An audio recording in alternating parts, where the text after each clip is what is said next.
All right, let's get it in, though, dog. All gas, no break. Welcome to the show. Chris, Justin, and Mo coming at you on a Sunday afternoon. Yeah. We have a lot of Jets news that dropped this week to talk about. Quinnen Williams is back with a 4-year, $96 million extension. Yeah. Uh, the Worth it. Jets, worth every penny. I think it's a good deal for both sides. You know, the framework was pretty much laid out for that deal, as far as like the other defensive tackles that had gotten paid recently, and then Aaron Donald's deal, and it kind of had to fall somewhere in between that, and And it it did. did. So, well done there by Joe Douglas and by all sides. Good job getting this done. Good job getting it done before training camp starts, so he doesn't miss any reps in what's hopefully our first actual meaningful season of football in like over a decade. So you didn't want to Yep. get started on the wrong foot. Also, the Jets were announced as the team for Hard Knocks, so it is.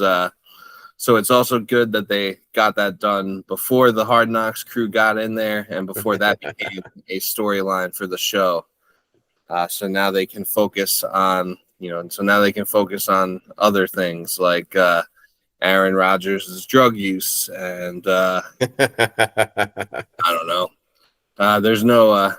It sucks. There's no Cromartie or no guy with a lot of kids on the show this year that they can try to get to name their kids and forget their names.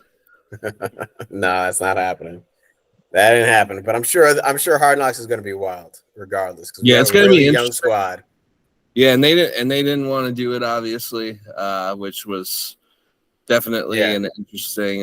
So it's going to be an interesting dynamic to see like how they act. Like, I mean, I think it's kind of going to be the same as like most Hard Knocks shows because like you kind of barely know when the cameras are there anyway. But I think it'll be interesting to see like for like the one-on-one interviews, like if there's like tension or if like they're being a little short with them. Yeah. Who do you think they'd be most focused on besides like Sauce? I was going to say Sauce. Besides Sauce and That's a given. Aaron. Aaron, yeah. CJ. I think Yeah, I CJ's going to get a lot of screen time. Yeah, I can see CJ Mosley getting some screen time. I'm sure Quinnen will get a lot of screen time, especially with the contract he just signed. And he's always been pretty good personality for the media. So like usually Hard Knocks likes to do like that undrafted free agent, and they like to cover like that come up story to see like if that person will make the team. Yeah, and like bubble roster players. Yeah, and usually it's always like a weapon. So I don't know. There is that one wide receiver from like that D2 school who's been like making noise in training camp. I don't know if it's going to be him camp. or rookie mini camp. And what's his name? What's his name? He went to like Kutztown State in like PA. Kutztown State. Kutztown State. Kutztown State. That's where Zach Kuntz should have went. Yeah, yeah. I was gonna say Zach Kuntz could be. I'm sure he might get some screen time because he's he's kind of like now he's kind of Jerome Cat. That's his name. Jerome Cat. Yeah, he's he's one of our UDFAs, right? Mm-hmm. Yeah, so I'm sure he could be a Hard Knocks commodity. I think Jeremy Ruckert will get a decent amount of. I think he could get a decent amount of screen time, especially being like the hometown guy. Maybe his dad gets on and does like a Jets chant at some point. Joe Tippmann, because of his hair, I'm sure he'll get a lot of. I'm sure he'll get a lot of attention because there'll be because he's a rookie and he's competing for the starting job with McGovern. So I'm sure that'll probably be like a storyline, and also because of his hair, they'll probably give him some attention. That dude's a beast. That dude is a beast. Has he been doing work? Yes. Yeah, from what I hear, I mean, I'm sure. I'm sure Mekhi Becton will get some attention too. With his whole his whole situation, and wanting to being dead set on being a left tackle, and it'll be interesting to see how. I think him and Tippmann should start. Yeah, but Mekhi at left tackle? No, right? Nah. I think that could be a storyline too. Like, does he beat out Dwayne Brown to play left tackle? Yeah. I mean, I don't think he does personally. I don't either. I think he should. You think he should, but do you think he will? Oh fuck! I don't know. He definitely should, though. There's your answer right there. He should be able to, but I feel like I feel like if it's close or if it's debatable, the coaches are going to go with Dwayne. The coaches are going to go with Dwayne Brown. They're going to go with experience. I mean, like Mekhi would have to blow him out of the water. Yeah, he would. I mean, he's going to be a story too, because they're going to say, "Oh, what were you doing to lose all this weight? How do you get your nutrition? What's your schedule? What do you eat?"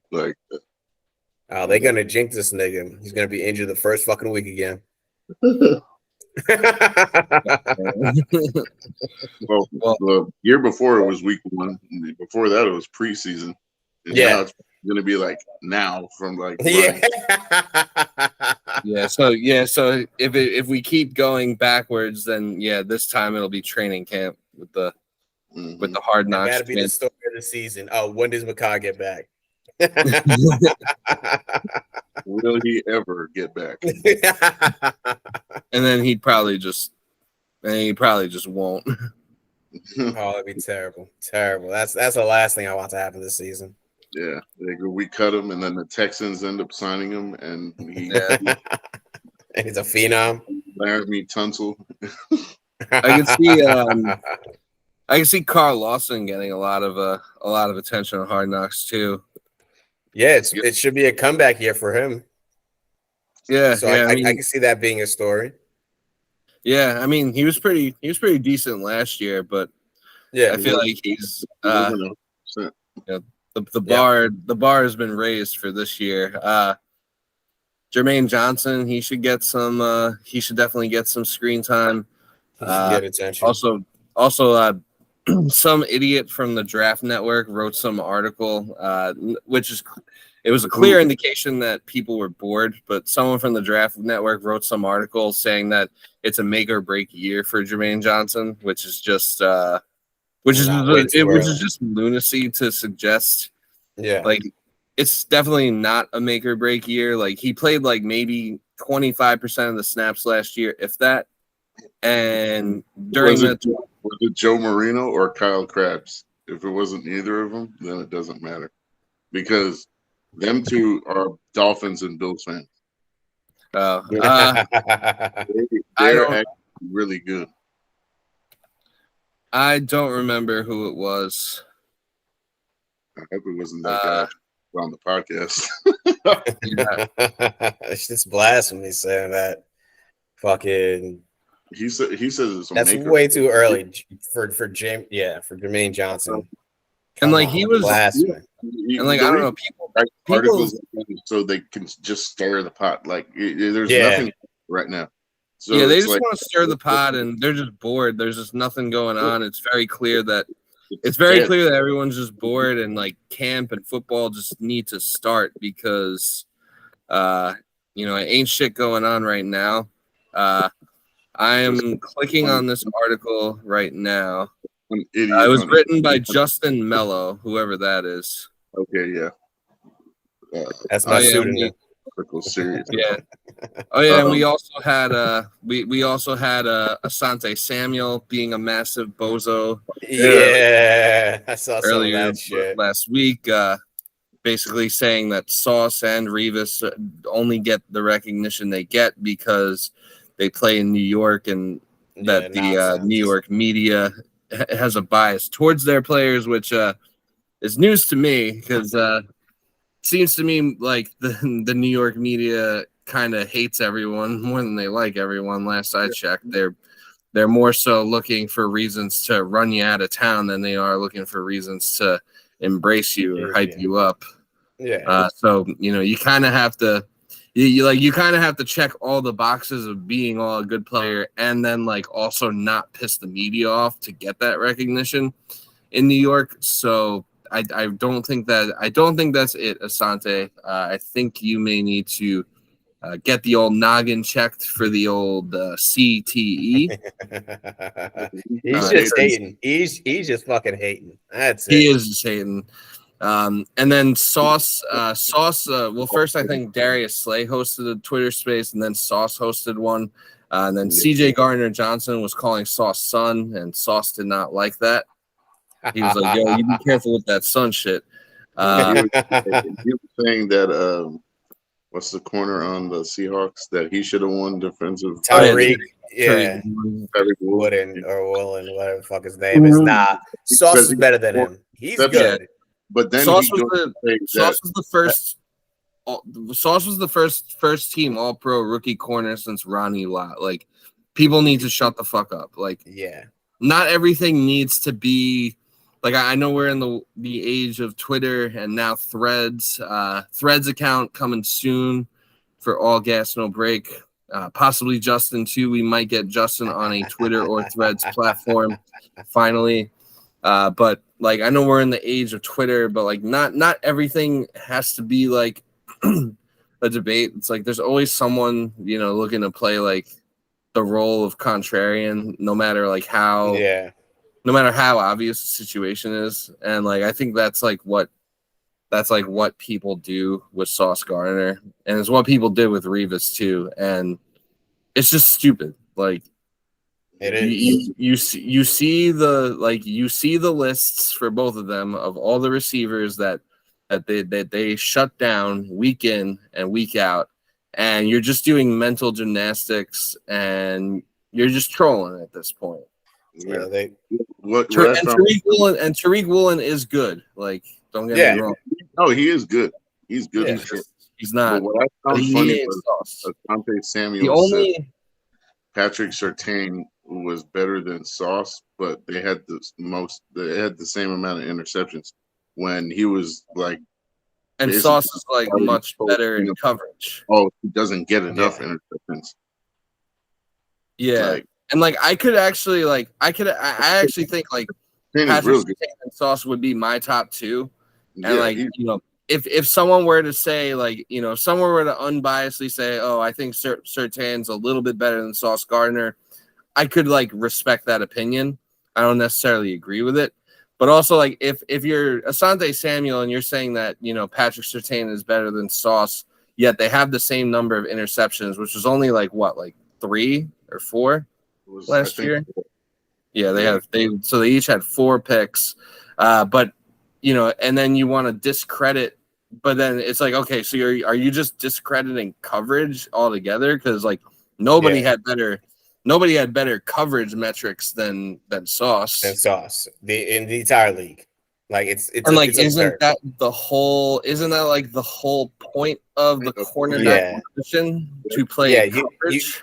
You don't need fucking interceptions. Interceptions are fucking great. But interceptions are like the cherry on top. It's not like exactly. Yeah, they're the cherry on top. Also, like, if you're batting down balls, that's just as good. Also, like, if you can't, if you're not getting, also like you can't get interceptions if your coverage is too good to the point where they're not even throwing your way. Exactly. Yeah. So it seems like the whole deal with Revis too. Yeah, that was the whole deal with Revis. And then of course, I was reminded how Asante Samuel dropped like an easy interception that would have given the Patriots the 19-0 season in the Super Bowl against the Giants, that a high school corner would have picked off, as Revis said. I actually kind of forgot that had happened. No, man, he's just salty. He doesn't want to hear people Yeah. hype up Jets cornerbacks.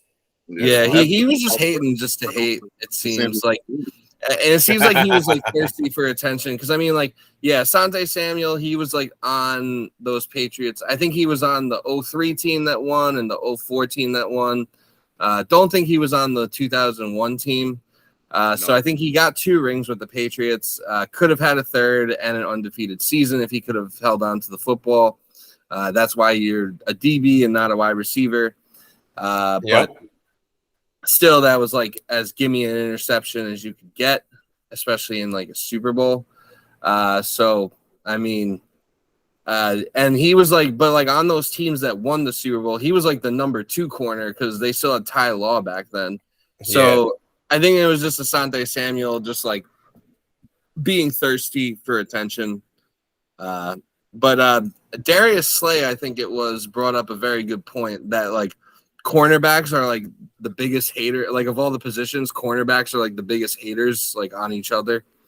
Like like all the receivers are kind of friends, and you know, like all the receivers and all the quarterbacks are like kind of friends, and you know, they have like the camps together where they meet up in the off season and train together and try and help each other get better. And like the corners kind of just don't do that, and they kind of just all talk shit on each other. So apparently next year they're gonna have like a cornerback camp. Oh, really? To try to like erase some of the toxicity associated with playing that position in the NFL. Fuck that. Let them beef. Yeah, let them be toxic. See, this is why you'd be perfect for Twitter, because it's like the most it's like the most toxic fucking cesspool in the world. I said let them beef. It makes it more interesting. They ain't gotta love each other. Shit. Yeah. Yeah, sports isn't really about being friends. Dad, shut the hell up. The what? Asante Samuel Jr. He's probably like, God damn it, Dad. Shut the fuck up. Yeah, he's probably like, God damn it, like I'm not even that good. Now because like what? Asante Samuel Jr., he's been like he hasn't been anything special. Like yeah, I mean, he's a decent corner. Yeah, he's like all right. But now he has to like deal with like, you know, he's kind of like flying under the radar. Like kind of everyone's forgotten. Everyone's kind of like even like forgotten about him because like, you know, Patrick Surtain Jr. is like that dude. Yeah. Now he has to like hear. Maybe that's why Asante Samuel's yapping, because he wants his son to be more recognized than Surtain. Because he also used to be teammates with Surtain the first. Surtain. Yeah, that shit ain't gonna happen. Asante Jr. isn't at that level. Maybe he'll get there, but he ain't there right now. I don't think he will. I mean, he's like fine, but so he's probably just like, all right, now I got to deal with my dad yapping when I'm trying to like get ready for training camp and like get better at football. Motherfuckers are gonna start ripping on him. Surtain had two interceptions last year. Who did? Patrick Surtain had 2 interceptions last year, and Sauce, they both had 2. Yeah. Sauce had the one. Right. Yeah, Sauce had the one against Miami and the one against Buffalo. Like he was running like Tyreek Hill. Yeah. Yeah. Hopefully this season he might have more, but that depends on who's throwing his way. Yeah, I think he will have more. I think Sauce will have more because the Jets presumably should have the lead more in games with Aaron Rodgers. So other teams will probably be throwing against the Jets more. So you have to go his. Yeah, they're gonna. You know, they can't avoid Sauce the whole time because you know, like DJ Reed is no slap dick either, and neither is Michael Carter too. The Jets have the best corner room in the NFL. Yeah, they definitely do. I saw a ranking where it was like Sauce at 2, and then DJ Reed at 18. 18. 18's too low for DJ Reed. Yeah, top 15 at least. At least. I mean, 18 is not bad. No, 18 is not bad. It's not bad, but he should be higher. Yeah. But yeah, no, I think DJ Reed is DJ Reed is like on the bubble of top 10. On the bubble of that, I'll say yeah. Like, yeah, I'd say like top 12. I say 15. Yeah. Yeah, he's up there. He's up there, definitely. Sauce should be one. Who they say is number one? Surtain. Oh, Which is like okay. Which is like fair enough, I guess. I mean, I think Sauce will probably pat.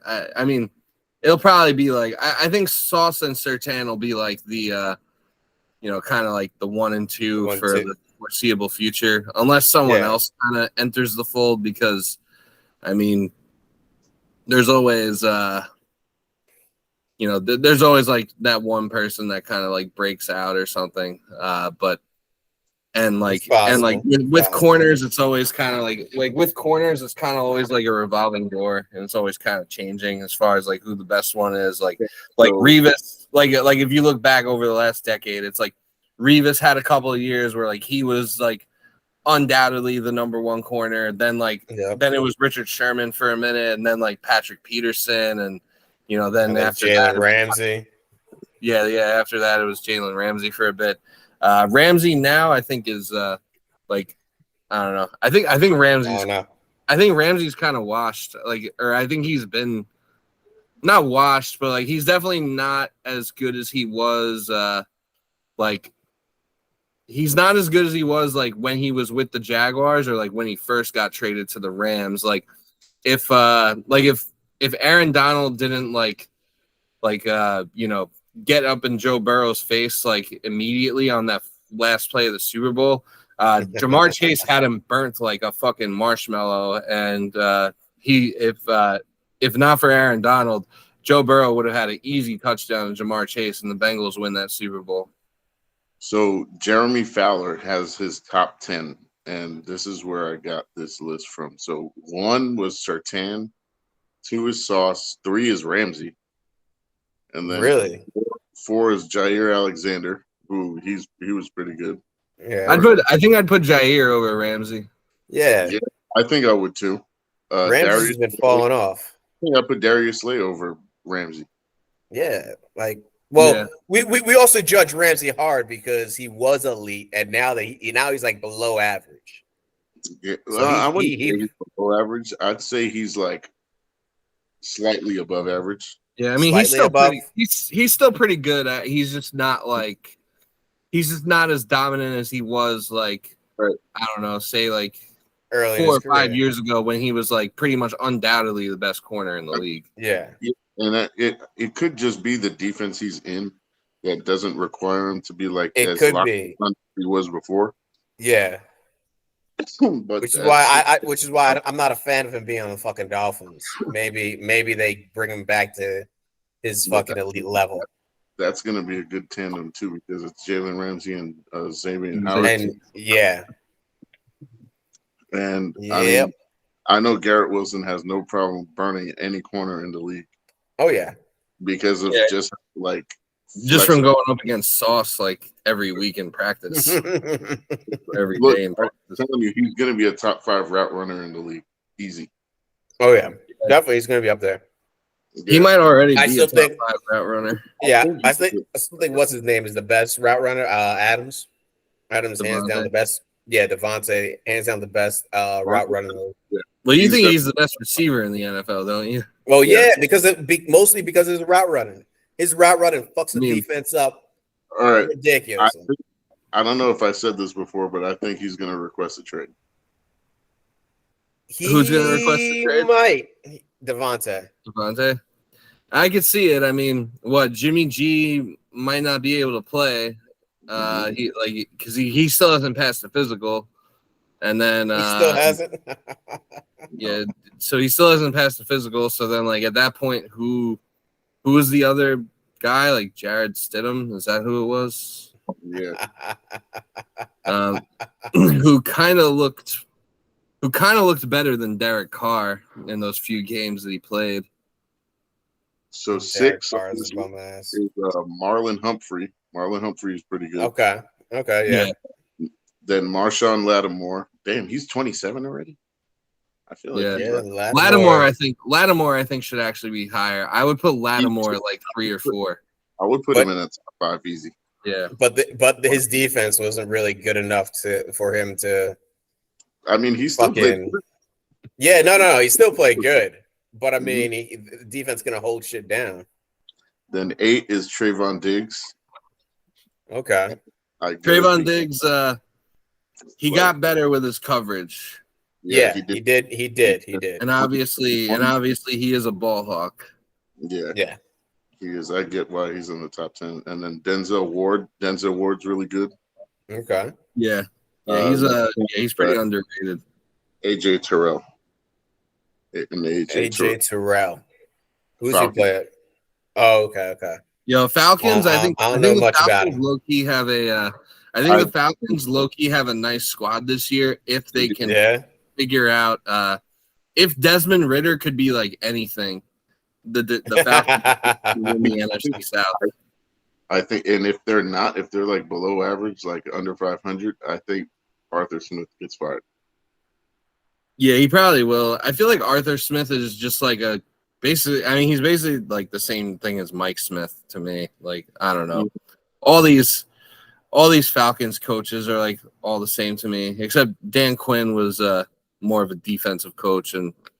But I don't know. Like, I feel like no matter who's coaching the Falcons, it's like they always seem to have like the same problems.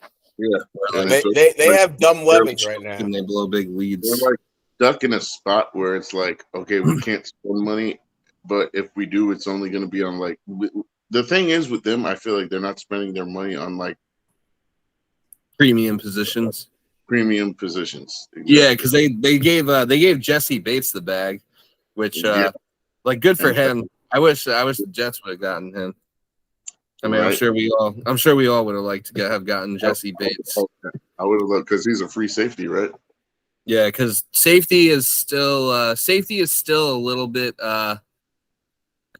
safety is still a little bit of a question mark for us with the Chuck Clark injury. I expect it to be better this year. Like, I think Adrian Amos can bring some stability to the position. But still, like, aside from Amos, it's like, all right, you got Jordan Whitehead, who I don't know. Jordan Whitehead wasn't great last year. I think he kind of got like shit on more than he deserved to be shit on. He had some nice moments and some nice plays. So maybe he could bounce back and have like a better. Because he's played 1 year, right? He's only played 1 year for us. Oh, Whitehead, yeah. Whitehead was we signed him last year for 2 years. Okay, and so they have honorable mentions here. They have 5. So it's Xavier Howard, obviously, and J.C. Horn, Tariq Woolen, Tre'Davious White, and L'Jarius Sneed on the Chiefs. And that's the top 20, or that's it's the top 10 with the 5 honorable mentions. Yeah, see, I think I think DJ Reed should be like one of the 5 honorable mentions. He definitely should be. Yeah, he is. He's on. No disrespect to any of the other people who got. Also received vote is Gilmore, Stephon Gilmore, James Bradbury, J.C. Jackson, Carlton Davis, Trent McDuffie, Travarius Ward, DJ Reed, and Tyson Campbell. Gotcha. So either way, he's in the top 20. He's in the top 20, yeah. All right, I'll take it.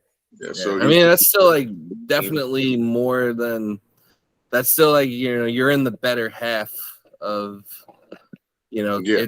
each team has 2. Look how many corners. You're in the top like. There's 15. like 64 starting corners, and if you're in the top, you're in the top third of that. Mm-hmm. So, yeah, that's not too bad. Still not bad. Our defense looks fucking elite.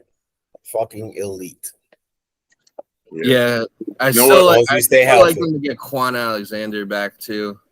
I was really hoping that we would sign C.J. Gardner-Johnson. Like he dog, and they only the Lions only signed him for like $6 million. Yeah, and he only got a 1-year deal, right? Yeah, and because originally he was playing nickel corner, but he plays safety too. Safety. Yeah, that would have been that would have been nice. I don't think because he was. I don't know if he'll ever be a Jet now because him and Sauce might have. They were beefing. But was talks about like him and Darius Slay actually signing with the Jets when they were both like when Darius Slay like they weren't re-signing, the Eagles weren't going to re-sign him. Yeah, and he was trying to convince him to go to the Jets. Oh, yeah, shit, and man, our cornerback. The Jets didn't want him, I guess, and I guess he signed with the Lions. We would have had fucking OD depth. Now that would have been a top one defense. Yeah. Easy. It's top zero. You gotta run against us. You gotta have a good run game then. Yeah, that's like your only hope. And I would expect our run defense this year to be better too. Yeah. Oh, definitely should be. Definitely. As long as Quinnen Williams, doesn't turn into Albert Hainsworth after getting his money, which no, I don't think he will. I saw someone suggest that, but I don't see that happening with Quinnen. You're gonna have Quinnen through under control, like through his age 29 season. So through the rest of his 20s, you're gonna have Quinnen. There's really no reason why he shouldn't be like, those shouldn't be like his prime years, really. Yeah, exactly. And if he plays, if he gets better, he's which way? Quinnen's 25, I think. I thought it was 4. Oh, yeah, it is 4. Yeah, so 25, 26, 28, or wait. 4 years, 96. Yeah, 4 years, 96.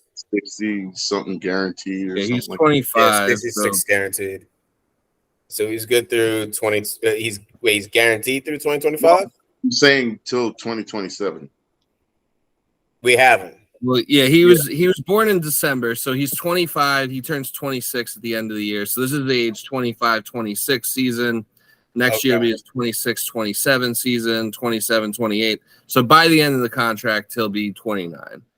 Okay. Right. All right. I'm saying year. Like, what year do we have until 2027, right? So I think the contract kicks in. Yeah, I think the contract kicks in 2024. So we should have him until 2027. Okay. I think. Yeah. So he might even turn. So he'd even turn 30. Hey man, if he plays well and the rest of the team does, he might want to re-sign after that. We'll see. Maybe he could be the next Aaron Donald.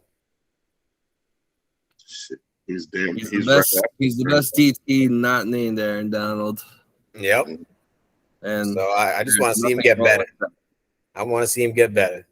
I want to see Will McDonald next to Aaron Quinnen Williams. Shit, I wish we had Aaron Donald.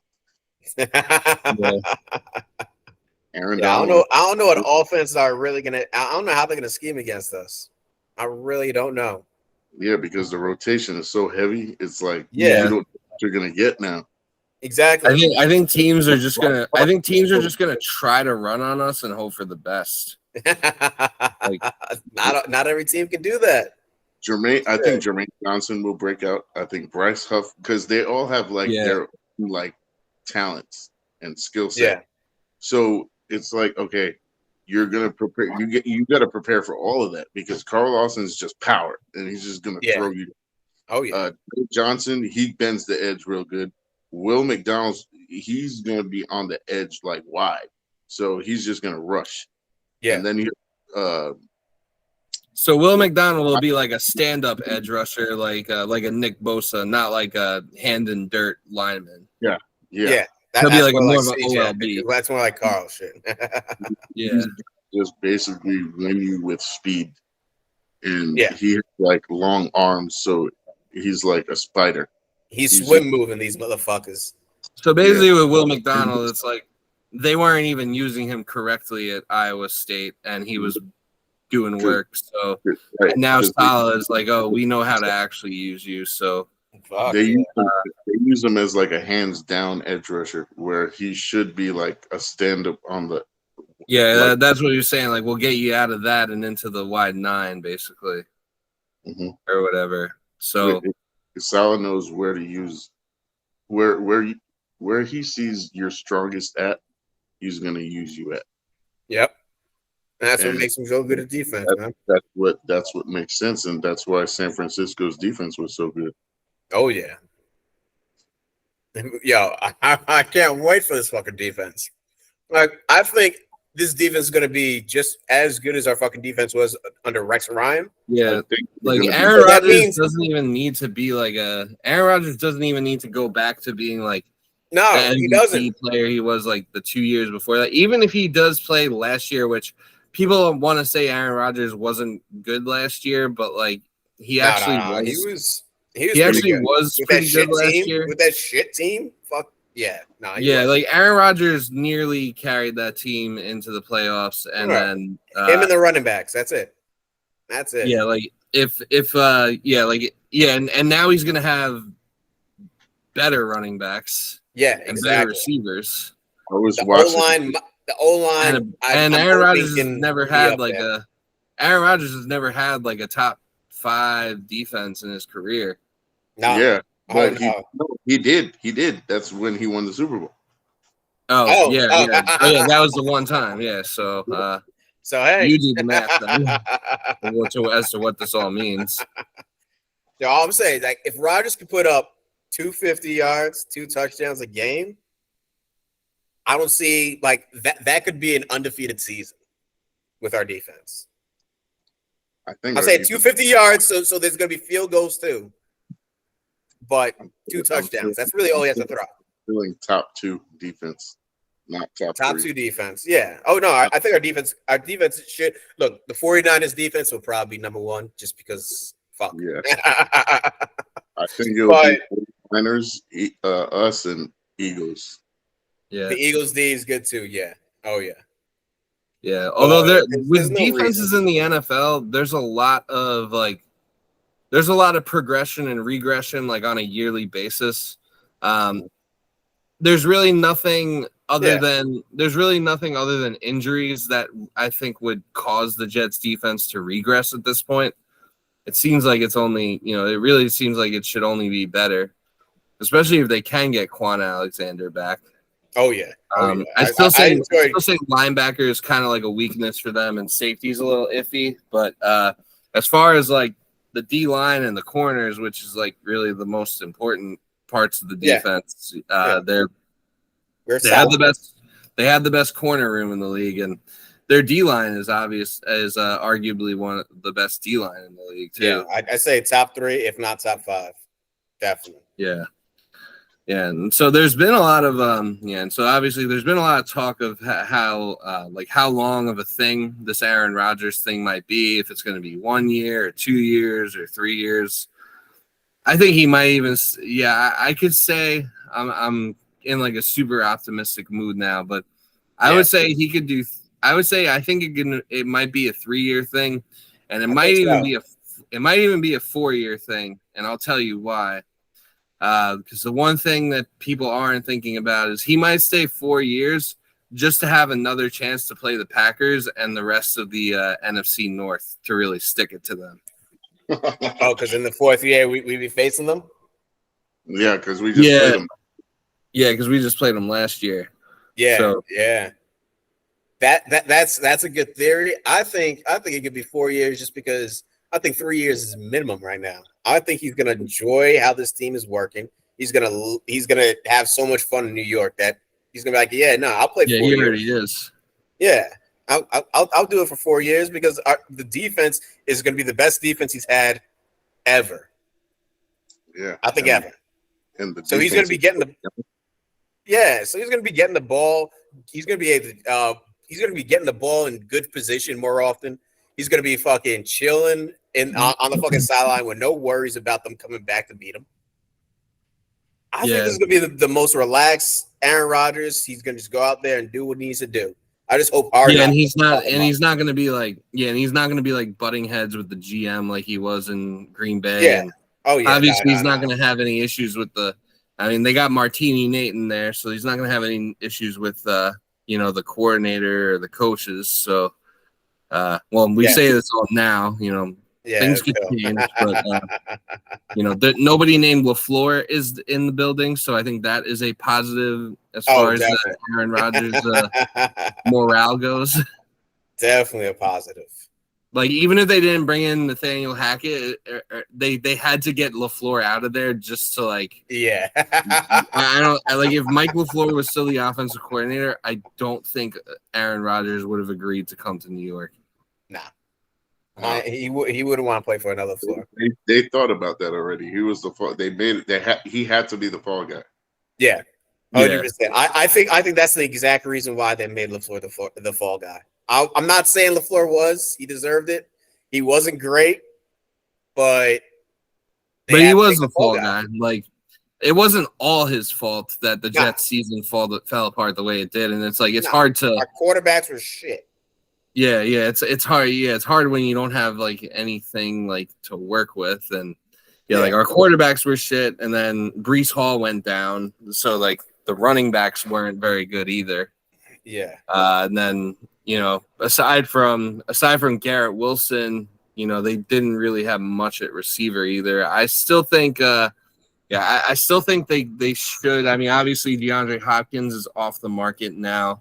It would be nice to get him. Shit.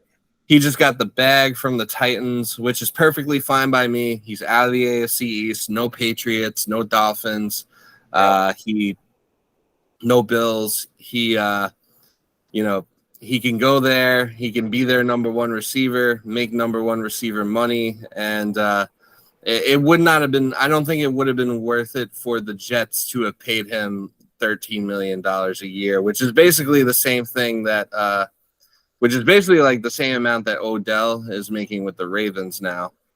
But if the Jets could add another receiver, that would be nice. I do kind of wish, even though it allowed us to have a second round pick to trade for Joe Tittman because the other second round pick was traded for Aaron Rodgers, I do kind of wish we kept Elijah Moore. Yeah. And I do think Elijah Moore will be pretty good in Cleveland with Deshaun Watson. Oh, yeah. That's going to be a very good fit. Yeah, and I mean, Lazard, however you say his name, he's pretty – he's very solid, and obviously he has the rapport with Aaron Rodgers. Garrett Wilson, he's a dog. Not much more needs to be said about him. McCole Hardman, I feel he's more of a gadget than a receiver, and I wouldn't. Yeah, I'm not a big fan of his. Yeah, I wouldn't really expect much out of him. It's like he like couldn't, because I remember like in like 2019, I think it was like people were hyping him up. Yeah, like week 2 or 3, I think Tyreek Hill got hurt or something, and it was like, oh shit, like who do you pick up in fantasy? And it's like, oh well, might as well just pick up this guy because he's gonna have Mahomes throwing to him, and he never really became that. Like McCole Hardman is kind of more like just. I see McCole Hardman as like the upgrade. He's like Braxton Berrios' replacement. And he's like an upgrade from Braxton. Yeah, he's an upgraded Braxton. He's Black Berrios. Blackston Berrios. But look Corey at him Davis. He's what, like the 4th receiver? Because I think Corey Davis is better than McCole Hardman. Yeah, I would agree with that. And I think barring injuries, Hardman's strength is like he's like a Debo light, because like all he does is like they'll put him on like swing routes, and then he can stretch the field. Yeah, he's got that speed. He's got speed. I'll give him that. He can catch the ball, but the route running is not there. He doesn't create space. Yeah. The route running and creating space isn't there, and he's kind of short, so he's not really a possession or a jump ball receiver either. No, you got to throw some in stride. He's a gadget. That's what he is. I mean, Corey Davis. I'm interested to see what kind of year Corey Davis has. So do you think who do you think plays the slot? I think it's going to be like. I think they kind of need to. I feel like ideally that's kind of what they need to get is like a slot receiver if there's like anybody available. It should have been Elijah. I think it would. Yeah, well, it was. I mean, I guess it would be Davis and Miko. I don't want Davis in the slot. I think Davis would be better in the slot. Yeah, he's gonna get injured first game. It's shorter range for him to even like. Well, you have Aaron Rodgers throwing you the ball. Well, Lazard and Garrett Wilson are definitely going to be the two outside receivers. Yeah. So I know some people are saying Lazard should be one. Nah, he shouldn't. No, that's crazy. Now I hear people saying Lazard should be the slot. Really? That nigga is too big for slot. That doesn't matter. That means he'll be on. That means he'll just be on smaller corners and playing tight end. Yeah, I wouldn't. I actually wouldn't mind that because of the chemistry with him and Rodgers. That could work out. But then we would need Corey to produce on the outside, and then we would need to actually make Miko a decent wide receiver too. Yeah, but think about it. Like who has wide receiver 3? But I mean, throwing him the ball. Yeah, I mean, Aaron is great. I love him, but man, I don't trust Miko. Garrett Wilson can work with any quarterback because he's just catch. That's. I mean, look what he did with Zach Wilson, Mike White, and the corpse of Joe Flacco in his rookie year. Mike White and Garrett Wilson wasn't even starting week 1. But I think wild. It's wild. What I think after that, and Garrett Wilson kind of showed you right away that he could play in the league because he caught that one because the Jets were being idiots and ran like a bubble screen on like a 3rd and 9 or a 3rd and 10, and Garrett Wilson caught it and like juked out like 4 motherfuckers and almost got the first down. And they really should have just went for it on that 4th down just to reward Garrett Wilson's effort. But of course they punted like a bunch of pussies. But I mean, I could see them kind of I could kind of see Davis and Allen Lazard being like interchangeable as far as like being slot and outside. I think Davis is a good fit for the slot because Lazard's a little bigger than him. So I think that and I think that with kind of the struggles that Corey Davis has had, like maybe facing corners that are, more nickel corners and a little smaller, that he'll be able to kind of, like get a little, he'll have enough size, I think, to kind of like create some mismatches there. But it'll be interesting to see how Corey Davis does because obviously he's dropped some big passes in some big spots, like even passes that were, like good Zach Wilson throws that were like right on the money to him, he would drop. So, it'll be interesting to see like how he does now. I know that Aaron Rodgers likes him, so hopefully Aaron Rodgers can kind of like, talk a little more, like talk him up a little and talk a little more sense in him and get him get him into a point like hopefully Aaron Rodgers can make Corey Davis better and like he was drafted 5th overall for a reason. Yeah. And I don't remember what the reason was, but like there was definitely a reason for it. He was good in college. Yeah. But I wanted to talk about the running back position. Real quick. Let's get into that. Okay, so Dalvin Cook still a free agent. No one signed him. There's rumors about him signing with an AFC team right now. It seems like it's between the Miami Dolphins and us. He declined an offer from Miami, and his agent has been like basically hinting at like maybe he wants to sign with the Jets. I think it's kind of smoke. I think he wants to go to Miami. I think it's pretty obvious he wants to go to Miami. They're just, and I think it's a case where they're trying to use the Jets as leverage to get a better offer from Miami. But I think that Joe Douglas is not stupid enough to make that type of offer to a running back. Yeah. Now I would love to have Dalvin Cook on the Jets. I think that, if you put him, like if you have him, if he could still, obviously like Dalvin Cook, I think his best days are behind him, but as a number 2 behind Breece Hall, especially like that'd be great. And when for the beginning is I don't know how, I don't know if Breece Hall is going to be like Adrian Peterson or anything like that. But especially for the beginning of the season, Breece Hall is going to be like kind of eased back into things, you would think. So yeah, but he's young. He can come back from that injury, I think.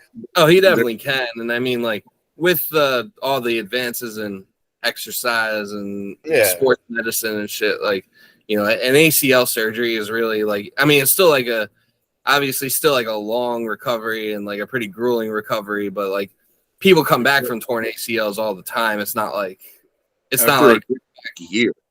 Yeah. Yeah. I mean, you still have to see it, but like, you still have to see it, but like, there's really no reason to think that like Breece Hall won't be the same. I mean, maybe like, maybe he starts off slow like the first couple of games, but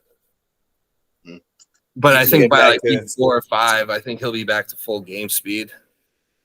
So I was seeing that Josh Jacobs could be a potential trade candidate for a mid-round pick to the Jets, and they were talking about giving up either a 2nd or 3rd, maybe 4th. Jacobs, yeah. And I don't see it happening. I think it's just smoke. Raiders would be wild to get rid of him. Yeah, Tom Brady's not going to do business with us. Tom Brady owns that team now. Yeah. So now we have two like 2 GMs or owners that are like going to always be actively trying to fuck us over between Belichick and Brady. Before we started recording, I was telling Mo that like the only thing Tom Brady and Bill Belichick might have actually had in common this whole time was just hatred for the Jets. I don't think they really saw eye to eye on much else. I don't think so. But look, there's still 3 potential like options that are a lot cheaper for running back, and there's still who's out there? Leonard Fournette, Zeke. Yeah, Zeke's still available. Zeke would be interesting. Kareem Hunt. I'd be down for Kareem Hunt. I like Kareem Hunt. I think he'd be more. I could see him more than the other 2. I like Fournette just because he's just like that. That power back. Perfect power third down. Yeah. Oh yeah, and playoff Lenny is a force. Yeah. Oh yeah. When Lenny gets to the playoffs, and assuming this team is going to be playing in the playoffs, we should be. Man. Lenny would be a force for that team.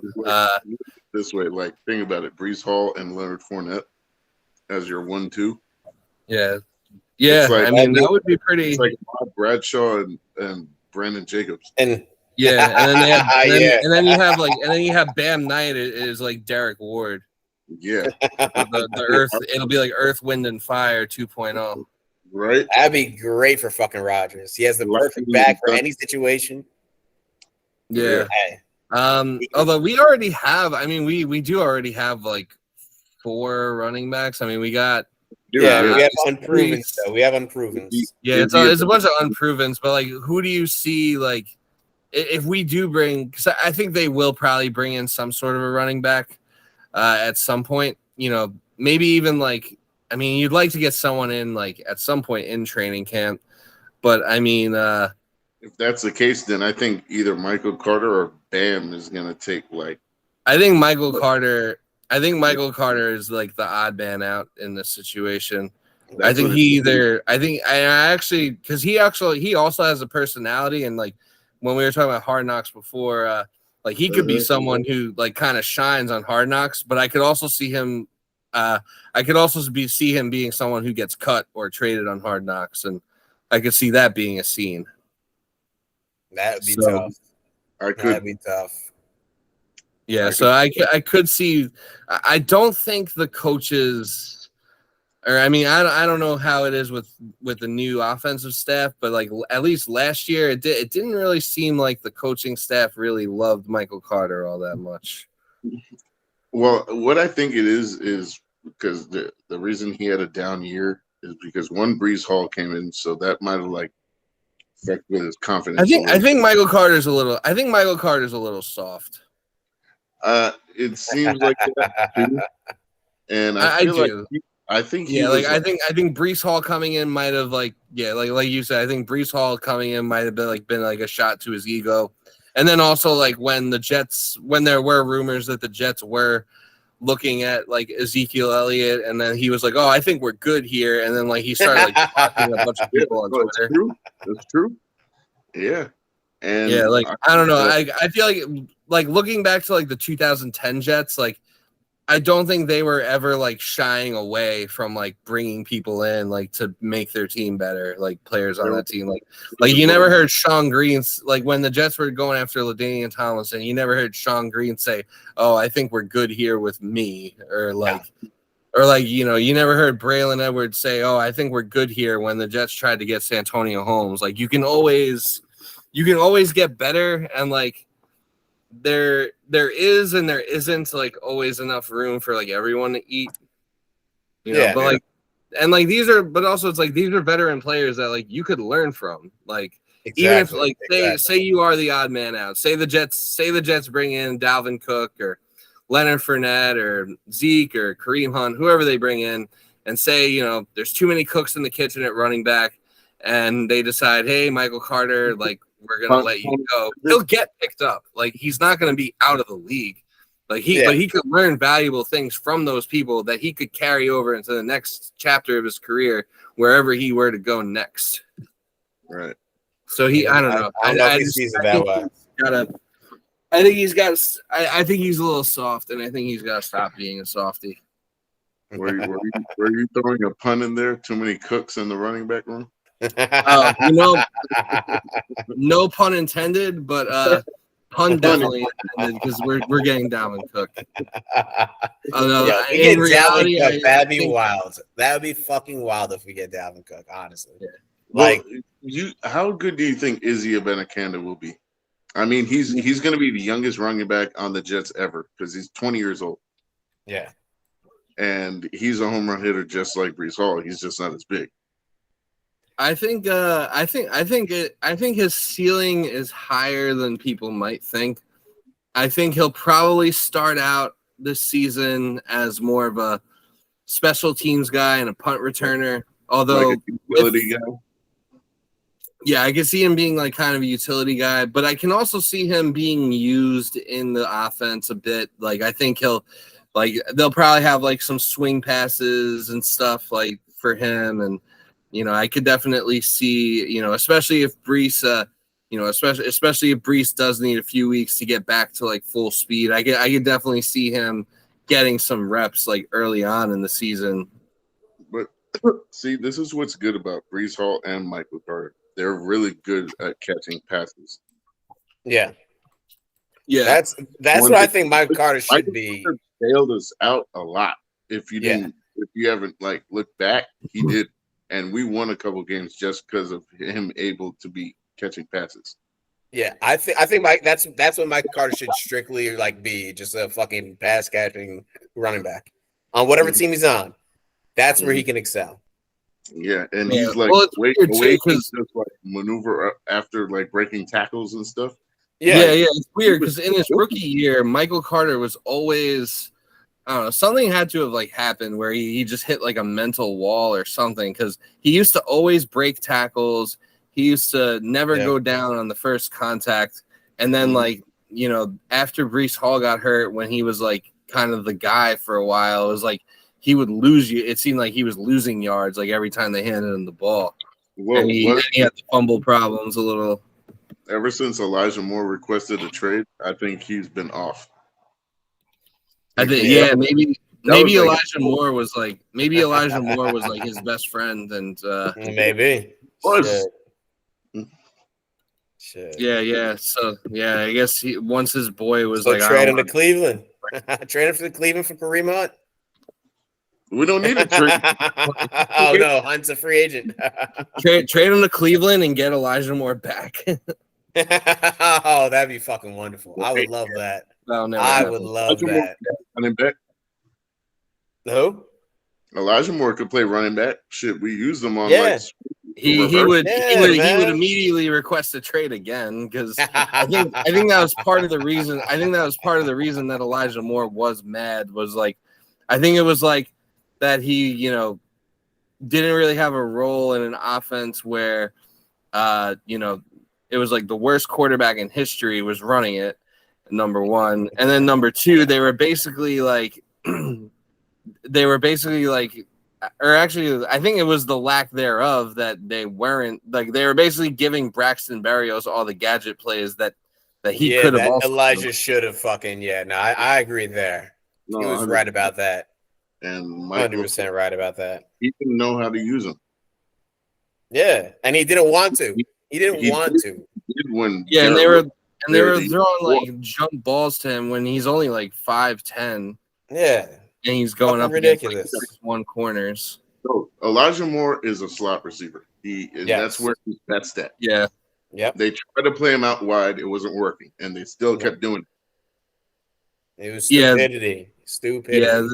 Yeah, sometimes the coaching staff is like a little too stubborn in their ways. Yeah.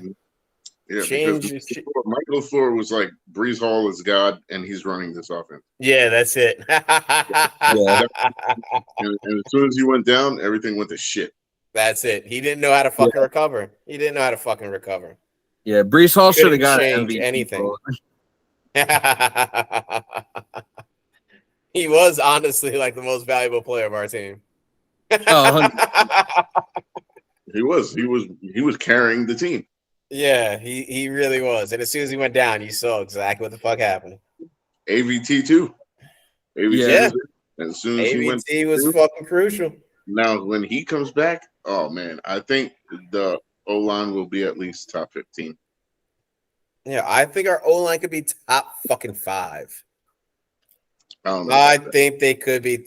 Just think if Bexton can be better than his rookie season. You better hope Lincoln Tomlinson steps his shit up. Lincoln's the only one that I'm iffy about. Tomlinson needs to Dwayne, Tippin, and then AVT, and Mekhi.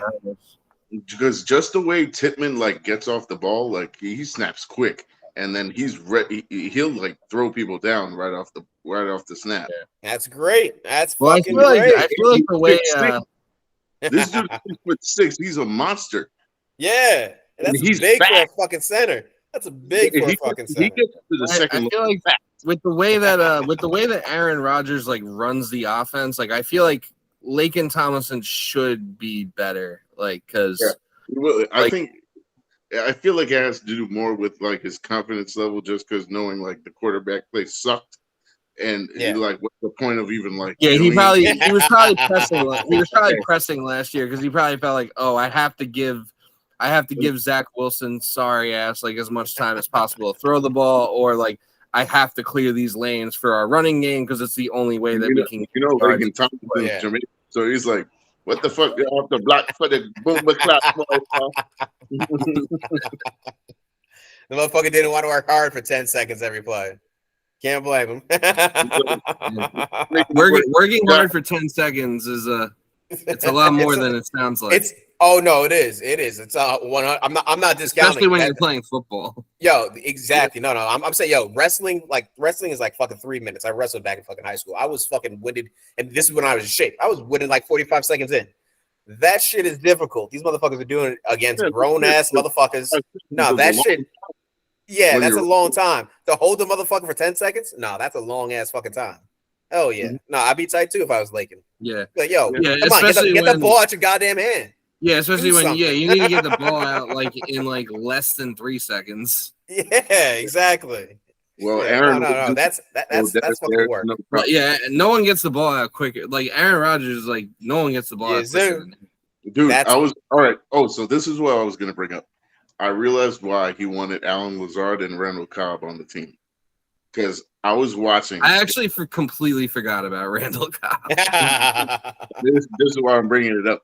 So I was watching like his past 4 years, like highlights, right? Yeah. Every clutch moment, it was Lazard or Randall Cobb catching touchdown passes. Yeah. That chemistry. Yeah. And that's why I think like in the crucial moments, that's who he could count on. He knows he can. Yeah, he knows he can. Even though you think he's like washed, I think in clutch moments he could still step up because especially because he's gonna be like wide receiver 4 or 5, and like he's gonna be so slept on. Like he's gonna have a moment of some sort. Like be like that. That mentor, like that coach in the wide receiver room. Yeah. So like in certain situations, he can teach him how like to step up, and he'll give him like experience. Especially Garrett Wilson. Yeah, Lazard. Lazard and Cobb. Yeah, so like instead of betting first touchdown scorer, like bet on one of them to be the last touchdown scorer. Mm-hmm. Like Cobb has that experience, like fucking T.Y. Hilton did. T.Y. Hilton was great with so many different quarterbacks because he had that experience. He knew what he had to do. He did work for him. He wasn't elite. Yeah. Yeah. But it did work for him. That's all that mattered. He was dependable. He was reliable. He knew when he had to get open, he got open. Yeah. It's like how Mike Evans was with Jameis Winston. Yeah, exactly. Oh, yeah. Exactly. Mike Evans is an absolute dog. Like, this might be Mike Evans, his first not 1,000-yard season in a minute. I don't know. Yeah, I mean, Mike Evans made your boy look good. In college. Yeah, so, very good. Yeah, like people. The reason why he was good. Yeah, like I took Mike Evans in a dynasty league this year, and like I was kind of thinking about it at first. I was like, oh, like Brady's gone, and like I was reading like the the little report on him or whatever, and they're like, oh, you could expect a drop in production because Tom Brady's gone. I was like, you know what? Fuck that. Like this man made Jameis Winston into like a 30 touchdown passer. He made Baker might be able to do some work with him. He might be able to work with him. Like I don't know. I'm sure he can still. I'm not gonna say he'll make Baker Mayfield look good or Kyle Trask look good. I'm not willing to go that far. But I'm sure that he will still be able to put up his numbers in that. He should. I trust him more than Godwin. Oh yeah. Oh, definitely trust him more than Godwin. No, Godwin's still good too. But I think this might be the season where he might not hit 1,000. Might not. He should, but he might not. I don't know. Yeah, I think he still does. I think he still does too. He probably, or I think he requests a trade. Target. Well, shit. What's stopping Mike Evans from requesting a trade at this point? I guess maybe that he likes being in Florida and not paying taxes. Well, that's a good reason. 100% a good reason. And if he keeps getting paid by them, he already has a ring. But I mean, yeah. I mean, if I was Mike Evans, I'd be like, shit, I could go somewhere else and get more. He could easily hop on another team and get them a ring easily. The man's a fucking. I mean, I love that. Remember when we were talking about how he wanted DeAndre Hopkins so bad? Shit. I'll take Mike Evans any day. I'll shout Spyro Kush on Twitter. He said he basically went to the sugar-free Texans. Yeah. Fuck the Texans. I hope they're trash this season. The Texans? I think the Texans are interesting because, I mean, good. I don't know. I think look decent. I think CJ Stroud, I mean, I guess it all depends how CJ Stroud does. I think he's kind of, I don't know. I'm not sold on CJ Stroud. I love you CJ are? Stroud way more than Bryce. Way more than who? Bryce Young. Really? Yes. Why? Because he's taller? No, because he's more accurate. And he was slicing up Georgia's defense. Do you think he'll be? You think he'll be better than Justin Fields? Yes. Interesting. Really? I feel like there was a lot more hype around Justin Fields than C.J. Stroud. Yeah. Wait, you think he'll be better than Justin Fields this season, or you think overall? Because I think overall, all right. Because I think Justin Fields is going to have a good season. So everyone's talking about Justin Fields as like the everyone's talking about Justin Fields as like the guy who's going to take like the Jalen Hurts like leap this year. Yeah. Like how I don't know if it's going to be that far. I don't know if I see it. I don't know. I still need to see him like prove himself as a thrower of the football. Like he can run the football, yes. The difference between C.J. Stroud and Justin Fields for me is I see more dog in C.J. Stroud than Justin Fields. Okay. All right. But look, for Justin Fields, competitiveness in C.J. Stroud. I can understand that, but for Justin Fields, it's kind of hard to be that dog when your team is that shit. Yeah, I know. And the Texans all good too, but the Texans actually make moves where I think they could actually like do decent. Well, they made some really good fucking moves in the offseason. You're right. Rated too, but I think they overpaid a lot for whatever outcome they're going to get from it. But the Texans made I like their moves better than the Bears. Yeah. Oh yes. No. I'll agree with you. The moves that the Texans made, but I still think the Bears are the better team. I think the Texans have a very good defense. Yes, they upgraded their defense pretty good. On offense, they really. I mean, they got what's his name, Tunsil. Yeah, they got Tunsil.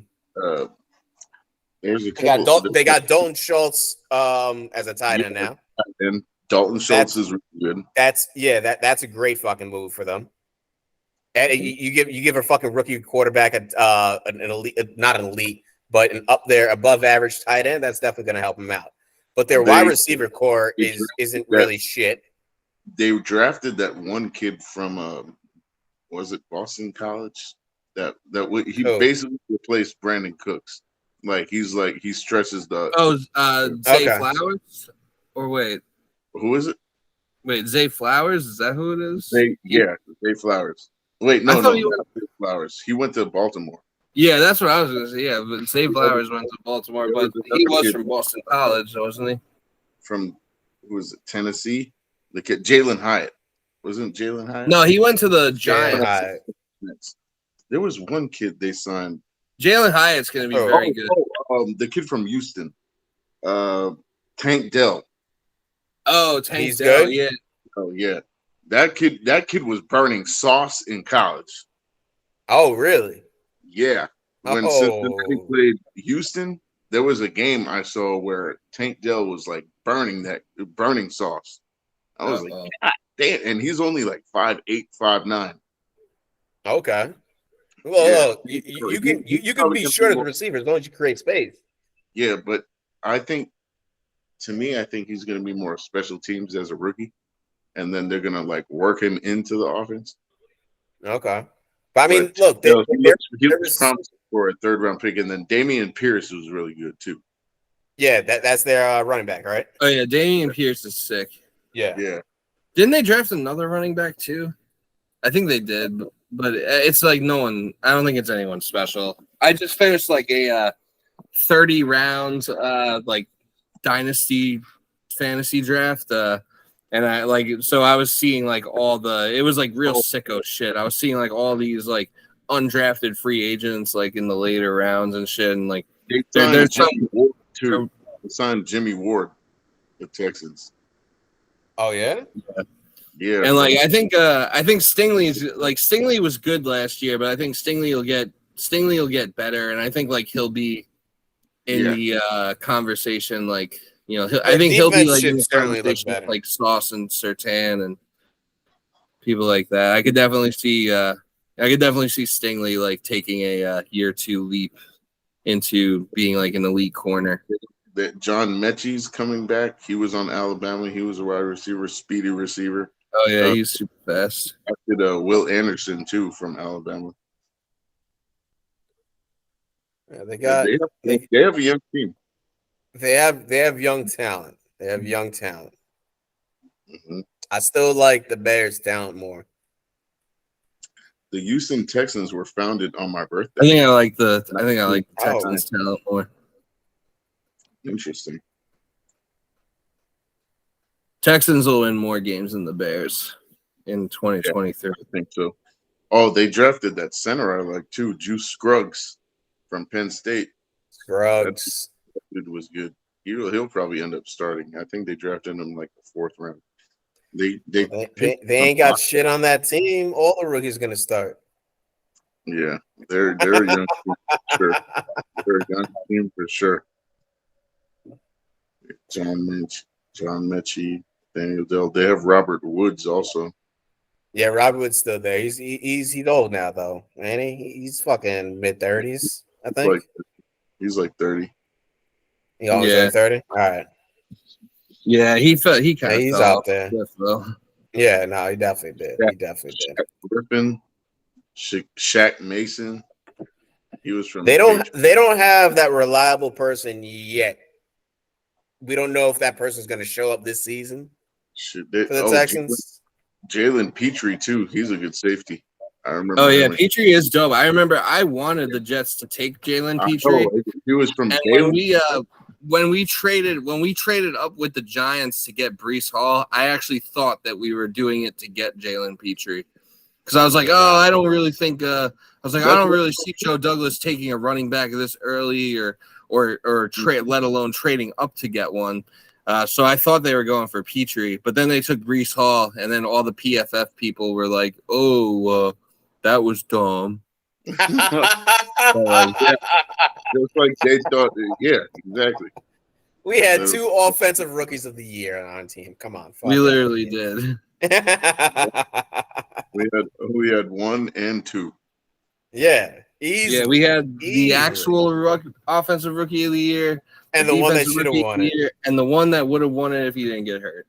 Yep. Yeah, Jalen Petrie is really good. I remember him at Baylor. Yeah, Petrie is dope. Damn, they do have some players. Texans, honestly, you know what? If CJ Stroud is good, I'm just gonna go out and say Texans sleeper team, AFC South champions. Why not? I mean, look, the AFC South is winnable by any team. On paper, to me, I think they can match up with Jacksonville. Oh yeah. Man, you talking about Trevor Lawrence? Man, Trevor Lawrence might take a huge leap this season. Huge leap, I think. Yeah, he's gonna be the one who takes the leap that everyone is talking about. He will, but I mean, this is a division rival we're talking about, and that's true. You always play harder. Harder. I'm sure they'll probably split. The Texans will probably split their series with the Jaguars this year. I think they will. And I think and then they got the Titans where DeAndre is going to be fucking coming out there putting up 1,000 yards. No, he's not. Yeah. Oh, come on. No. DeAndre Hopkins. How many yards did he put up? How many did he put up with fucking Kyler?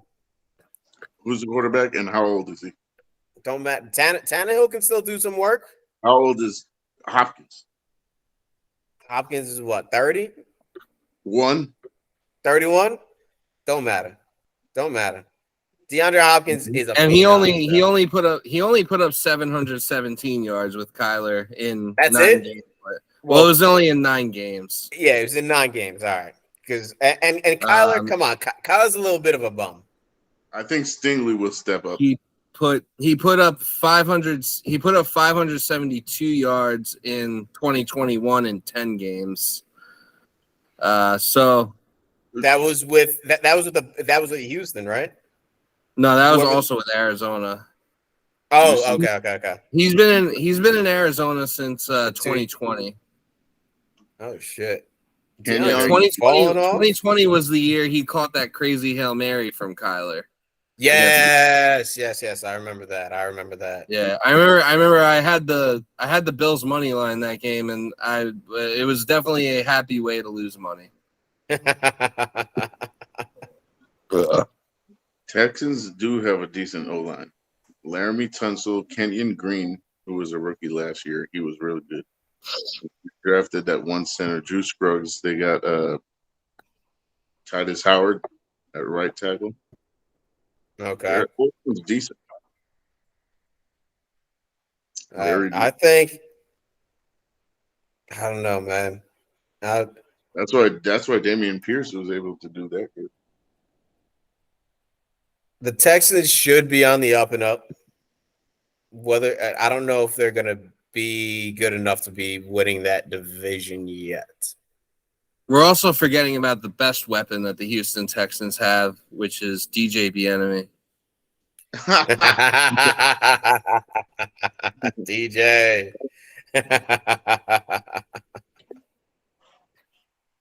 Yeah, like I think the Jets play the Texans this year too, and I mean I'm sure the Jets will win that game, but like I wouldn't be surprised if the Texans kept it like close. It should be close-ish. I think the Texans could possibly get second there, depending on how they do against the Titans. The Colts are still going to be ass, I think. But I think the Jags are going to take it easy. You don't believe in AR-15? Not yet. Not yet. Not yet. Not yet. Did your record? Mo, you're a Florida guy. You're a Gators fan. What do you? How do you think AR-15 is going to do? I like him. I think he's going to do decent. I feel like he's one of those people that's like they're either going to be amazing like Lamar Jackson or like they're going to get everyone fired, and there's like no real in between. I'm looking at more like a Cam Newton rookie season. Oh, so like amazing. Yeah, he kind of plays just like Cam Newton. But the issue with that is that every team knows how to. Do you think he'll be starting week 1? Except, or do you think he'll? Yeah, he'll start. He'll start. Yeah, there's no reason to waste time with Gardner Minshew. Nah. He'll start. You're the Colts. Like he's gonna start. I think that Eagles, whoever the head coach is from the Eagles, he likes him so much that he's gonna coach him up to be able to like compete week 1. For AR, you saying? Yeah. Wait, but why the Eagles coach? Why the Eagles coach? He's the head coach for the Colts. Yeah, Shane. Oh, okay. Oh, yeah. Okay. And I'm saying I think he's gonna coach him up to where the point, like people were always saying, like he's like 2 years behind, or he's like 3 years behind 2 years, or some shit. I don't know what the fuck Mike Lombardi was talking about. He's like he needs to sit out for at least 2 years or 3 years to be ready to that's play. Some wild shit. That's some wild shit. I think if you got it, you fucking got it. You can learn. I mean, look. I think if you got it. I think that I can understand learning a year. I can understand 1 year, a part of the first year. Like not everyone's ready to go week 1, day 1. Yeah. I can understand a year, maybe a year and a half tops. If you're not adjusted by then, you're not going to make it in the league. Yeah. Not as a starting quarterback. Here's a question, a bit of a spin zone question. Do you think say the Jets were smarter about Zach Wilson starting out and they were like, all right, like you're not ready to start right away. And we were going to roll. You don't want to hear my take on this. And we're going to roll with Mike White. Do you think that like say the Jets didn't roll with Zach Wilson right away? Do you think Aaron Rodgers would be our quarterback now? Oh, I wasn't expecting that. Yes, I think I don't think Mike White would have been good enough where we wanted to stick with him or go to Zach. Well, what I think maybe not, only because they might be saying, oh, we don't have enough of a sample size on Zach Wilson. Like I think the fact that Zach Wilson started from day 1 of 2021 kind of allowed them to be like, all right, like over these 2 years, we have seen enough of a sample size of Zach Wilson sucking, and we know that this roster is good to a point where it's like, all right, we know we got to like bring in a veteran. But I think Zach would have been brought in regardless with Mike. I think there would have been a point where Mike White was just not getting the job done, and halfway through the season, they would be like, all right, let's give Zach a try. Let's give him the try, and he would not have been any better than he was this past season. Yeah, I mean, because I mean, even this season, you kind of learned that like the time that Zach Wilson did spend on the bench after his meltdown against the Patriots, like it really didn't help him at all. Like the time he didn't learn anything. He came back and he really learned nothing. Nothing. Like he was doing all the same dumb shit. Got benched again for Chris Streveler. He was being arrogant. Like he didn't want. Yeah, exactly. He didn't want to get coached up. He just looked back to his like old ways in college. Hey, just too much white people shit. Yeah, just too much. Yeah, just too much. Like, you don't know who my parents are vibes. That's the privileged white people shit. Yeah. Rich white bullshit. He's like, what are you talking about? This worked for me? Come on. No, just like what it's I funny. did. Like people look back, like because I remember like back during that leading up to that draft, those were takes that people were getting off. Like, oh, he's too. He's too much of a rich white kid. He's never had to work for anything in his life. Like, this will never work. I remember, like, thinking, like, oh, like, well, that's a dumb thing to say. And, like, now it's like, I remember draft day when he looked scared. When he looked scared around everyone. And you're like, oh, yeah. Like, a lot of black people around here. Oh, my God. When we recorded our first episode as the all guest I don't know what to do. That Justin was on, he was like, oh, I'm not.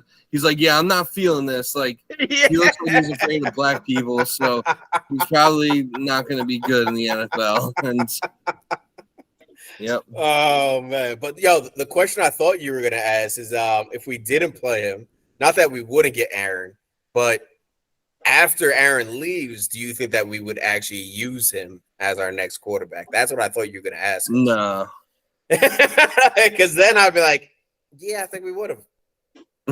I think we still might. We still might. Just because I know I'm just saying, like, this motherfucker doesn't learn. He's arrogant, he's got his ego. But Aaron Rodgers is his favorite quarterback.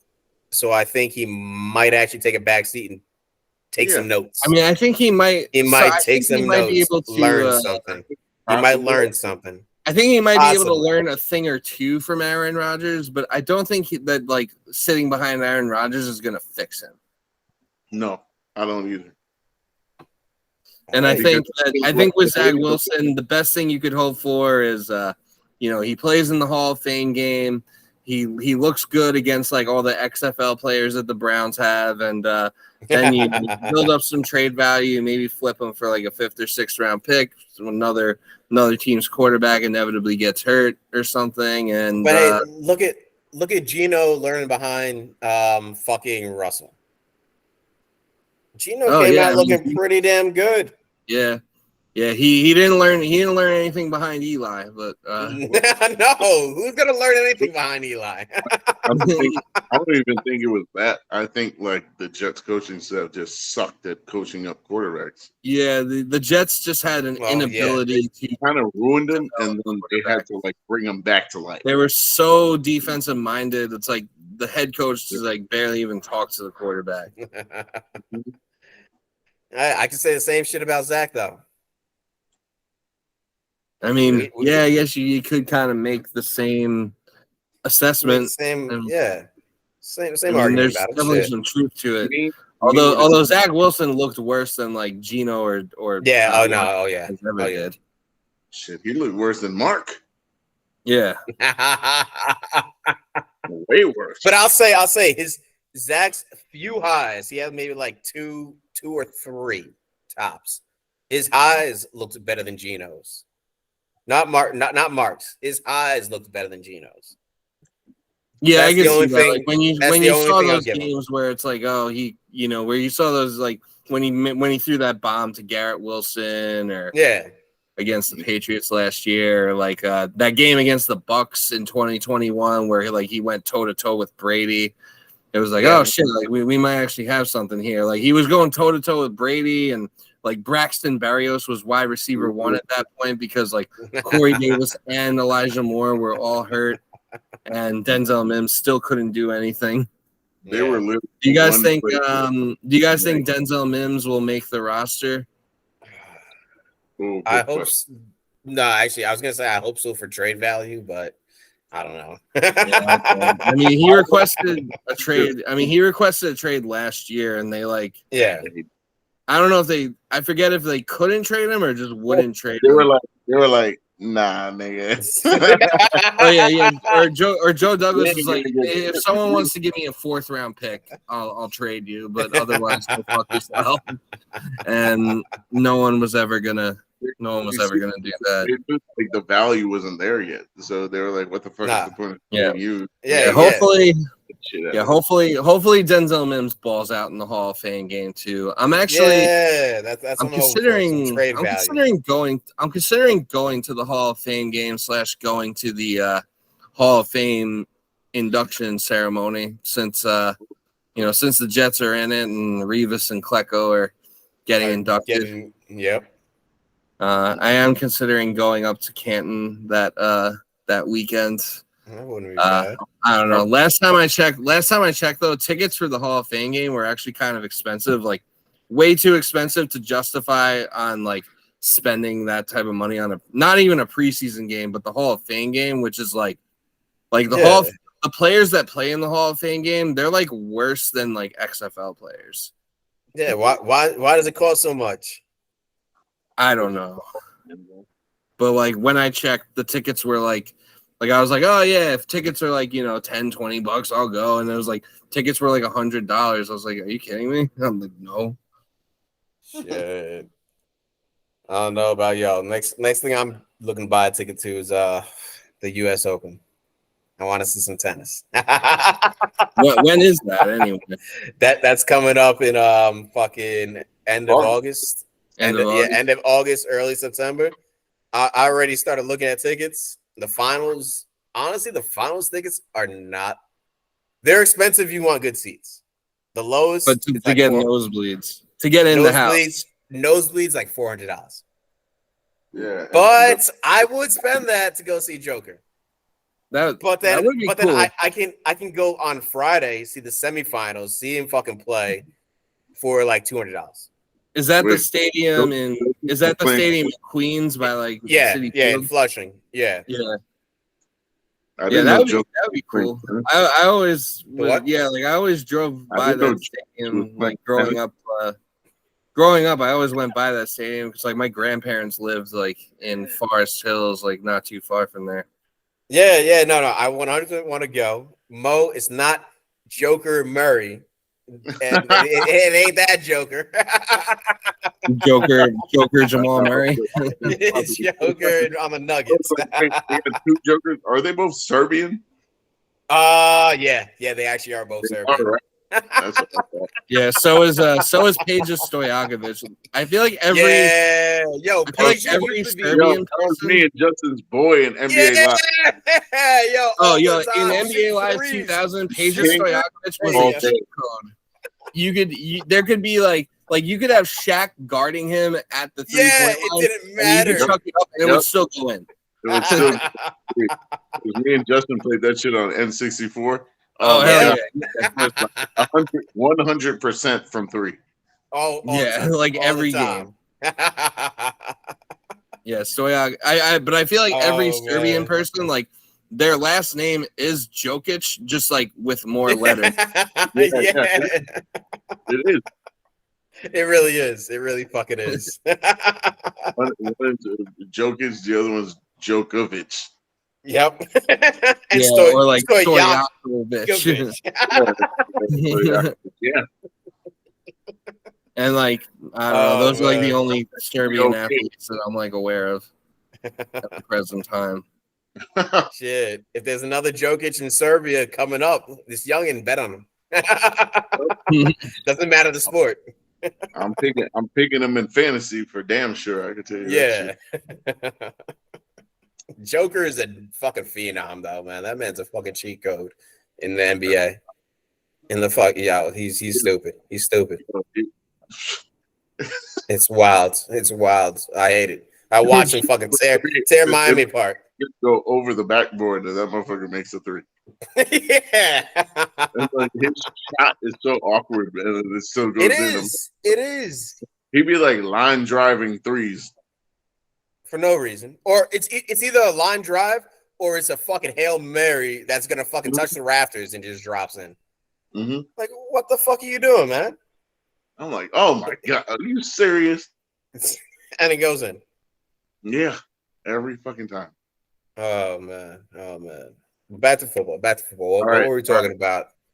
I want to go back to Hard Knocks. Aaron Rodgers. Okay. I don't think Rodgers is going to enjoy it. I mean, he already pretty much said, like, yeah, this is something that was forced down our throats, so we got to. Yeah. We already have a recording crew for One Jets Drive. Now, I think that I say give me all the content possible. You got yes, me too. I say One Jets Drive on Mondays, Hard Knocks on Tuesdays. Like, your TV is set for the beginning of the week. Oh my God! But I just hope they don't repeat themselves. Oh, they probably will. I want all new shit each time. Yeah, well, I'm sure the One Jets Drive stuff is gonna be like more like favorable. You know, like it's gonna be like more.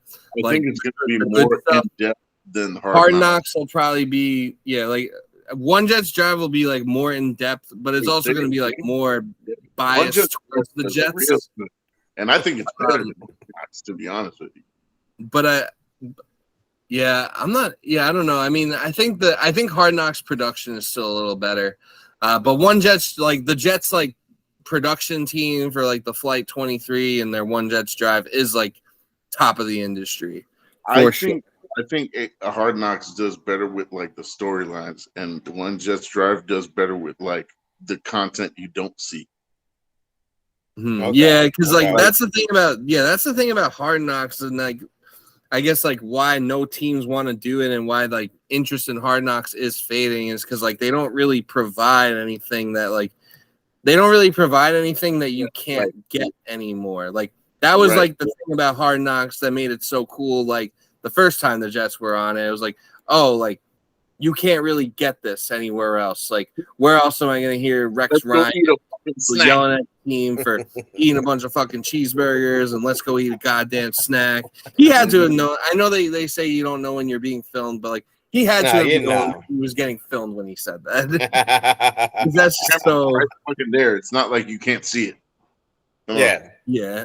But you know, like that's what made it so cool back then was like it kind of gave you an inside look at the team that you couldn't get before. Yeah. But now they're like, you know, the Jets have One Jets Drive. I'm sure basically every team has like something. They have their own YouTube channels and content creators and all that shit. So like, and like players have social media, so they're giving you access to their lives. Like Sauce Gardner has his Twitch stream or whatever, so like people can like go hang out on Twitch with Sauce and like whatever games he's playing. So like, you know, there's so much access to the players and stuff that Hard Knocks just doesn't really cut it anymore, and like there isn't really much of a way for them to really evolve. So I think that's kind of why like no teams really want to fuck with it anymore, or like why, you know, like the interest in Hard Knocks is kind of fading. But it's interesting because I haven't watched Hard Knocks since like the Jets were on it. But yeah, the Lions season last year was pretty good. It was good. Yeah, I heard it was. I heard it's the best it's been in years. But I heard one thing that I watch what's it called? Fucking First Things First every day, basically at work. I check him out. I like Nick Wright, Broussard, and Wilds. But Greg Jennings was on there saying that Aaron Rodgers. He said that Aaron Rodgers is gonna suck this year. Well, I didn't see him say that on fucking First Things First. He said it on the Craig Carton show. I haven't checked out the Carton show, but he was saying that Rodgers is going to hate the Hard Knocks because he's a nonverbal type of person where he communicates with his team basically through nonverbal fucking actions and whatnot. They're going to catch all that on film, and he's going to not want that to be on film. You think that's going to fucking happen? Like other teams and coaches to pick up on to see exactly, yeah. Then he should just like He should just have like a dummy system in place, and then implement the real system like when the season starts. That would be the. But this is the time where the players have to where learn you that he's in training exactly. camp. Yeah, this is the time where you teach him. Yeah, exactly. Mhm. So I don't know if Hard Knocks is going to show all of that. It'd be a shame if it does, and that helps other teams. But I can see where Jennings is like, yeah, no, this is going to hurt the Jets. I could see the reason like people don't like Hard Knocks is because they feel like it exposes too much, and then other teams will like grasp onto like, okay, this is what these players are doing, this is what other players are doing, like so and so. Yeah, all that. I don't think there's any quantifiable evidence to suggest either way that Hard Knocks is like good or bad for a. It's not going to determine your season, because if that was going to be an issue, then you were going to suck anyway. Yeah. And that's teams like would find out by week 4 regardless. After watching, and that kind of brings me to my next point, which is like, if the Jets allow, like, I know Robert Saleh is very vocal about not wanting to be on Hard Knocks, and a lot of players have expressed not wanting to be on Hard Knocks and all that. If they allow it to become a distraction, and if they allow it to derail their season to the point where they don't make the playoffs, then they weren't shit anyway, and it's going to fall on the head coach, and he's going to lose his job. So, it was the hand that you were dealt, and now you just kind of have to adapt to it, and that's part of the job of being a coach in the NFL. Yeah. Whether it's Hard Knocks or injury, or there's always going to be things that are you got to fuck up your strategy. Yeah. Interesting segue here. So Hard Knocks, the Lions were on last year. Aaron Glenn is the defensive coordinator for the Lions. Today is his birthday. Now, let's say the Jets season gets derailed. I don't want to be pessimistic here, but would you hire Aaron Glenn as a head coach? Oh, yes. As head coach. Yes. Although teams that I root for, hiring former players named Aaron to be their head coach or whatever has not had a good track record. I'm talking about you, Aaron Boone. You fucking suck. That he would have never gotten that job. He didn't hit that one home run. Aaron Glenn is a former Jet. Oh, okay. So he has like, interest already to actually. And he was immaculate. Oh, he was awesome. He was awesome. Aaron Glenn was a fucking dog. And he was an awesome personality on that Hard Knocks too. He was him and who was the running back from the Eagles? DeAndre Swift. The running back's coach. Oh, the RB coach, Deuce Staley? Yes, Deuce Staley. Yes. Yeah. So them two, they have like a friendship bond, but it's like a love-hate relationship. It was so funny. Yeah, I do. You know what? I think Ron Middleton will be a feature on Hard Knocks. Oh, Ron Middleton's gonna kill it on Hard Knocks. I think Jeff Ulbrich will have like a good he should be good. He should be good on Hard Knocks. I feel like Joe Douglas isn't gonna like it. Like I feel like Joe Douglas is just gonna give them nothing. Yeah, no. He's barely gonna be on TV. Yeah, like Mike Tannenbaum will have been on Hard Knocks. Mike Tannenbaum will end his Hard Knocks run with way more screen time than Joe Douglas will.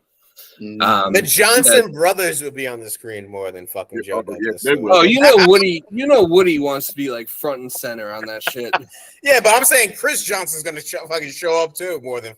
Chris Johnson might get more screen time than Joe Douglas. I think Woody more. Yeah, no, definitely. It's gonna be fucking. It's gonna be wild. If someone had a damn Twitter, he would see that he's like just pushing Jets like content all the time. Yeah, he still does. He does it on Instagram too. Hey, that's how you make money.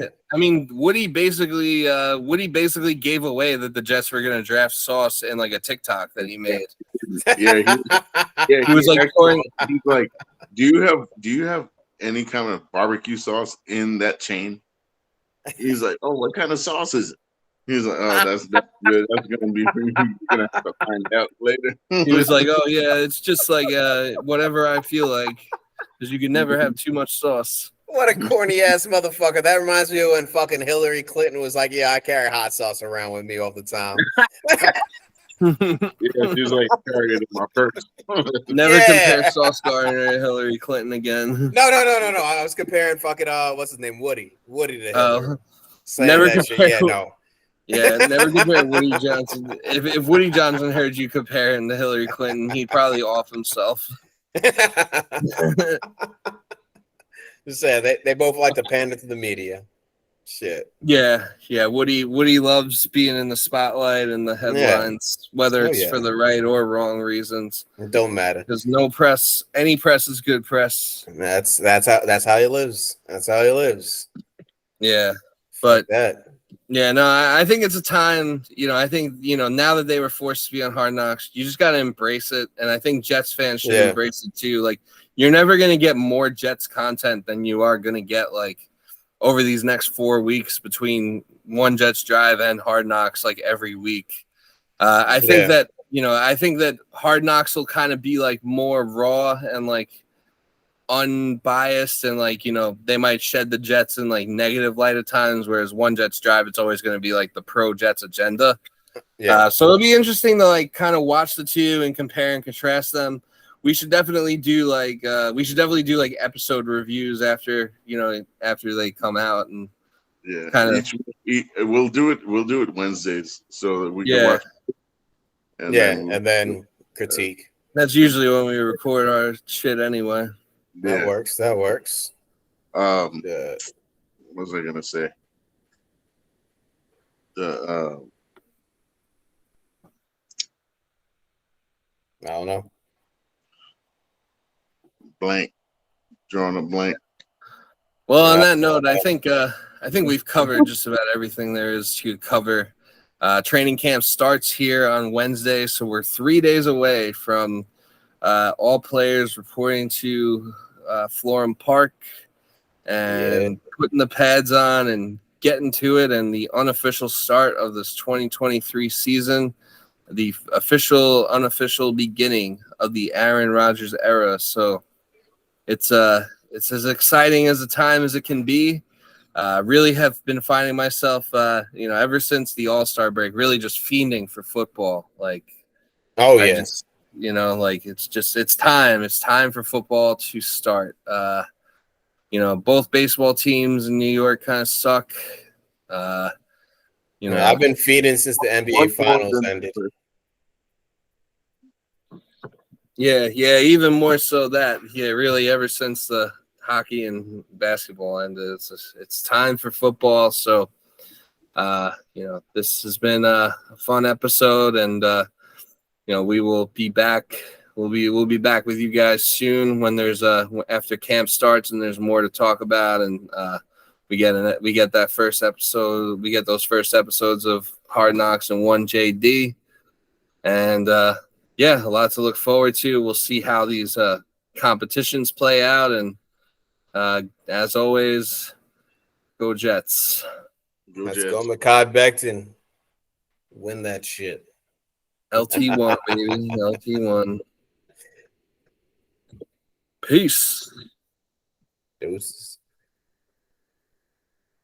Shit.